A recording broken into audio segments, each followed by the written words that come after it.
정권 교체로 정책 연속성의 불확실성이 커진 가운데 조 바이든 미행 정부가 남은 임기 중 삼성전자 등과 반도체법 합의를 마무리하기 위해 서두르고 있는 것으로 전해졌습니다. 블룸버그 통신은 현지 시간 7일 복수의 인명 소식통을 인용해 삼성전자와 인텔, 마이크론 등은 여전히 계약과 관련해 일부 주요한 세부 사항을 처리하고 있다면서 이같이 보도했습니다. 또 다른 소식통들을 인용해 TSMC와 글로벌 파운드리 등 일부 업체는 협상을 마무리했고 조만간 최종 보조금을 발표할 전망이라고 전했습니다. 바이든 행정부에서 2022년 제정된 반도체법은 미국에 투자하는 반도체 기업에 생산 보조금 390억 달러와 연구 개발 지원금 132억 달러 등 5년간 총 527억 달러를 지원하는 내용을 담고 있습니다. 삼성전자와 SK하이닉스, 타이완 TSMC 등 세계 주요 반도체 기업이 미국에 공장을 짓는 대가로 보조금을 받을 예정입니다. 미 상무부는 보조금 가운데 90% 이상을 배정했지만 구속력 있는 계약은 한 건만 발표됐고 20여 개 기업은 여전히 절차를 마무리하지 못해 바이든 대통령의 남은 임기 2달이 중요한 상황입니다.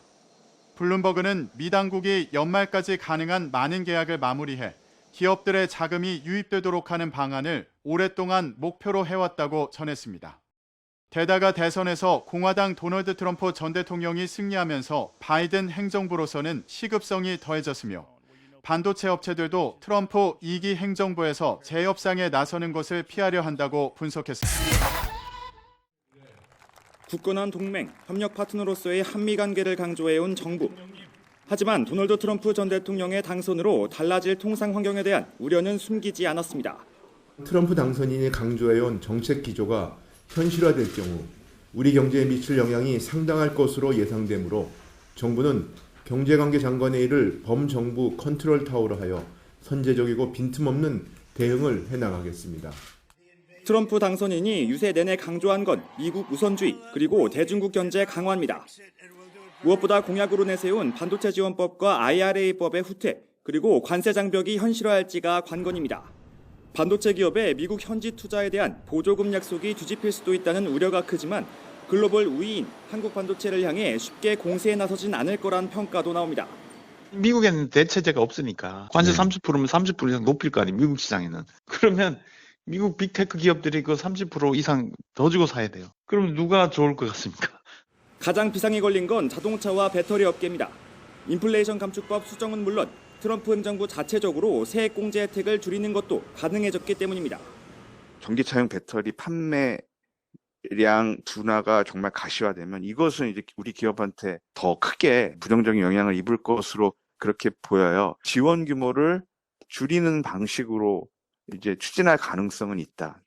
여기에 동맹국에 대해서도 보편 관세를 물리겠다는 공약의 파장도 적지 않습니다. 다만 미국에 진출한 우리 기업들의 현지 법인세 감세 효과는 물론 중국 정부의 우회 수출 차단으로 오히려 반사이익을 볼 수 있다는 관측도 있습니다. 미 대선 결과는 나왔지만 아직 한 치 앞을 알 수 없다는 이야기입니다. 차기 행정부에 미국 경제에서 한국이 갖는 중요성을 명료하게 설명하고 새롭게 닥친 위기에 대응하는 것을 넘어 양국 산업협력의 새로운 기회가 될 부분을 적극적으로 발굴해 나가겠습니다. 진행 중인 두 개의 전쟁과 미중 분쟁에도 큰 변화가 예상되는 가운데 한국 경제는 위기를 기회로 바꿔야 하는 큰 과제를 안게 됐습니다. YTN 박규환입니다. 요즘 삼성전자의 상황을 보여주는 단적인 예는 좀처럼 5만 원대를 벗어나지 못하는 주가입니다. 삼성전자의 위기는 1등 기업의 숙명처럼 따라붙던 꼬리표였지만 이번엔 좀 달라 보입니다. 제품 기술에 대해서 한 끗 차가 없어진 게 첫 번째가 있고 컴포넌트를 파는 생산자에서 맞춤형 생산자로서의 전환 같은 것들을 좀 더디했던 고대역폭 메모리 기술 개발을 실기하면서 한때 반도체 시장을 주름잡던 초격차 기술력은 희미해졌고 이제는 추격자 신세가 됐습니다. 특히 올해 연간 반도체 영업이익은 만년 2등으로 불렸던 SK하이닉스에 추월당할 것으로 전망됩니다.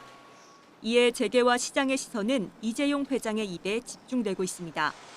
고 이건희 선대 회장의 신경영 선언 같은 과단성 있는 결단의 메시지가 필요하다는 시각입니다. 바꾸려면 철저히 바꿔. 극단적으로 얘기해. 농담이 아니야. 마누라 자식 빼는 건 다 바꿔봐. 하지만 고 이건희 선대 회장 4주기 때도 취임 2주년을 맞은 날에도 이재용 회장은 조용한 행보를 이어갔습니다. 대신 삼성전자 창립 55주년에 한종희, 전영현 두 부회장은 임직원 모두가 사활을 걸고 본질인 기술 리더십을 더욱 강화해야 한다며 변화와 쇄신을 다짐했습니다. 이재용 회장이 위기 속에서 침묵을 지키는 건 말보다 행동으로 보여주겠다는 의지로도 풀이됩니다. 이달 말 혹은 다음 달 초 고강도 인사와 조직 개편이 단행될 가능성이 점쳐집니다. 기술 영역에 대해서 어떻게 복원하겠다는 강력한 메시지가 있어야 되겠고, 두 번째는 현재 대내적으로 문제되고 있는 관료화된 조직에 대해서 어떻게 혁신책을 내겠다는. 이재용 회장이 내놓을 선언이 위기의 늪에 빠진 삼성전자를 구해낼지 주목됩니다. YTN 최아영입니다. 삼성전자 반도체 3분기 실적은 시장의 기대보다 낮았습니다. 영업이익 3조 8,600억 원으로 기존 전망치 4조 원에 미치지 못했고, 경쟁사인 SK 하이닉스와는 3조 원 이상 격차가 벌어졌습니다. 가장 큰 원인은 역시 고대역폭 메모리 HBM의 엔비디아 납품 지원과 중국의 추격이었습니다. 다만 성과급 등 일회성 비용과 환차손, 파운드리 사업부의 적자 등을 감안하면 실제 메모리 반도체 자체 실적은 선방했다는 평가도 나옵니다. 특히 AI 열풍 속에 HBM과 AI 데이터 센터용 메모리 반도체 수요가 늘면서 매출을 견인했다는 분석입니다. 매출은 3분기 기준 역대 최고치인 79조 원을 기록했습니다. 반전의 기회가 임박했다는 소식도 나왔습니다. 삼성전자는 엔비디아의 HBM 품질 검증 테스트에서 유의미한 진전을 거뒀다고 밝혔습니다.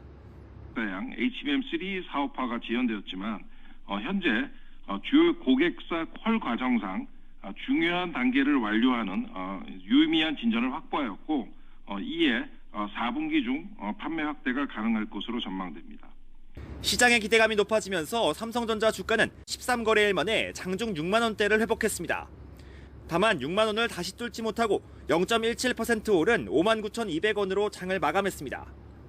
하지만 파운드리와 디스플레이 등 삼성전자 전체의 위기를 타파하기에는 여전히 부족하다는 지적도 나옵니다. HBM은 그 삼성이 만들고 있는 제품 여러 가지 중에 하나일 뿐이고, 지금 삼성에서 이제 뭐 문제가 되고 있는 것은 예전처럼 그런 혁신의 피가 잘 흐르고 있느냐 하는. 삼성전자는 일단 수익성 위주로 사업 포트폴리오를 재구성하고 HBM 6세대 양산 계획을 내년으로 앞당기는 등 위기 타파에 속도를 낼 방침입니다. YTN 박견입니다.